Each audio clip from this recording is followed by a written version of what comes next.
So Sean, what's your sporting background and what level did you play? I played New South 19s and New South 21s as it was back then, and I was lucky enough, Drew, to go through with a really good crop of guys, particularly in the 19s. George Smith was our open side. There was a number of other guys who played Aussie 19s and a lot of first grade in Sydney and Brizzy as well. Was it just rugby you played, or were you always a sporting child? No, cricket, rugby, backyard cricket with the brothers. Yeah. Brutal. It was really, really tough in the backyard in Morganell Street, Backyala, and surfing, the whole box and dice, golf as well. Love it, couldn't get enough. What's your role at Fox Sports and how long have you been there? Been here, we're going on almost 7 years now, Drew. Started right at the bottom, started logging, which is one of the toughest gigs you could get. So you'd sit there overnight on $16 an hour, and you would log, just say you did the LPGA, you would log every single shot from every single woman that came in. So that could be used by news journos and producers for the golf show and that type of thing, and then bounced from there into the newsroom. Started working in rugby at the start of 2009, and sort of just ploughed onwards and upwards from producing and then into now presenting and commentating as well. What are the best and worst parts of your job? Those early days, the newsroom was tough, mate. The people who work in the newsroom here at Fox, 4 a.m. starts. Can you believe it? 4 a.m. Not even bakers are up at 4 a.m. You're driving to work, they don't even see garbage men up at that time. It's crazy. So the hours are tough, and your weekends, they're gone. They're done and dusted. So that's the one downside. But there's so much of an upside. You know, you get to meet people, a number of them that you grew up sort of idolising, and then you get to report on them and commentate on them. So it's a special job.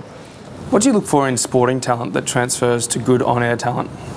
That's a good question. It's a tricky one because it's so subjective. TV is so subjective. So what you might like might be completely different to what Stuart, cameraman, likes. You might like Big Bang Theory. He can't stand Sheldon. It's the same rule of thumb applies in terms of sports talent. So it's tricky. I think the best, well, the guys and girls who make the best sporting talent are people who are just natural.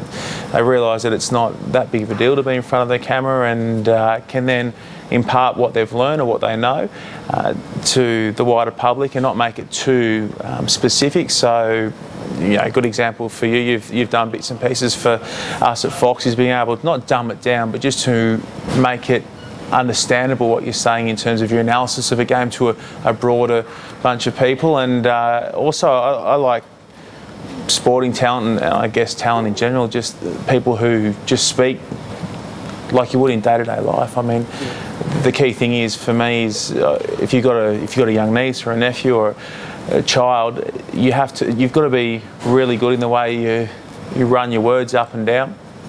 Keep them interested, and I think the same rule applies with TV. You go up and down and just speak like you would in day-to-day life, and as a result you get good talent. So what advice do you have for sporting talent to increase their media appeal?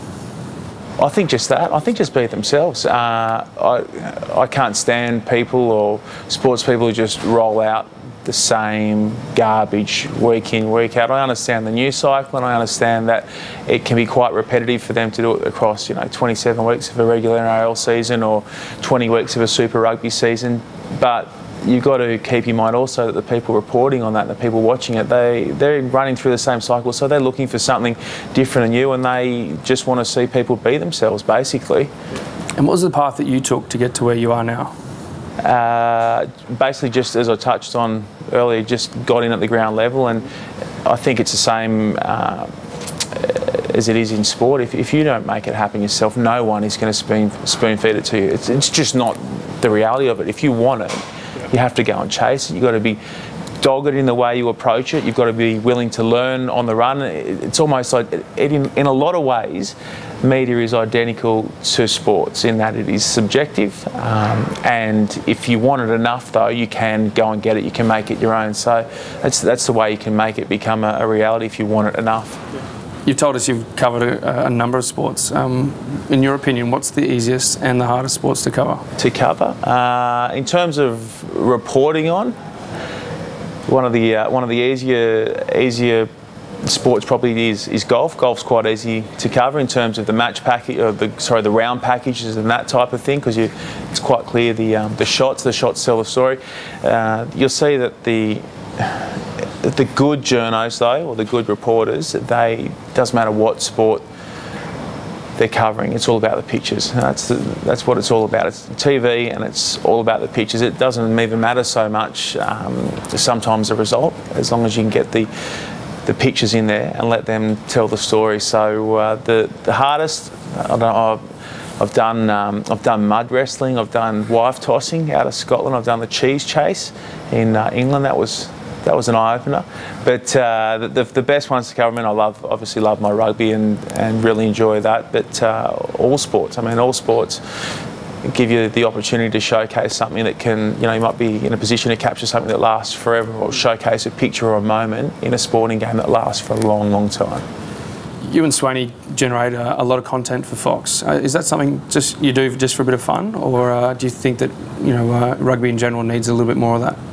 I think that rugby struggles in terms of coverage, particularly in Australia. I mean, New Zealand and South Africa, the rest of the world seem to have it down pat. So we're just trying to drive it in any way, shape or form to get people looking at it. Maybe I use the term maybe quite strongly. Maybe having a chuckle at some of the stuff we put together. But in terms of coverage for rugby, particularly through the Super Rugby season, Drew, there's not a whole lot. There's not a whole lot that goes to air. So between the Sunday morning when the South African games finish up and then we pick it up again on the Friday. So we're just trying to get it out there, get on the front foot. We're really passionate about rugby. We love it. I mean, we love our country. We love seeing them do well, and when they're not, we try and get behind them and push them along. It hasn't worked. In fact, it's been a really poor failure in a lot of ways, but you've got to have a crack. If you're not having a crack, what are you doing? And what are some tips that you can give for promoting yourself, be it as a journo, as an athlete, to increase your profile and your media appeal? I think a lot of it gets back to what I said before, in terms of nobody else is going to help you do it. You've got to just go and get it yourself. So as far as promoting goes, I guess social media now is such a key way of doing it. All the journos, all the print journos particularly, and then a lot more now the TV journos also, commentators as well, using social media. I know that you like your Twitter. That's a great medium for me of getting bits and pieces out there. I love the accessibility of YouTube. I think there's so much merit to YouTube and being able to generate people watching what you do and what you do well if you're an aspiring journo or presenter.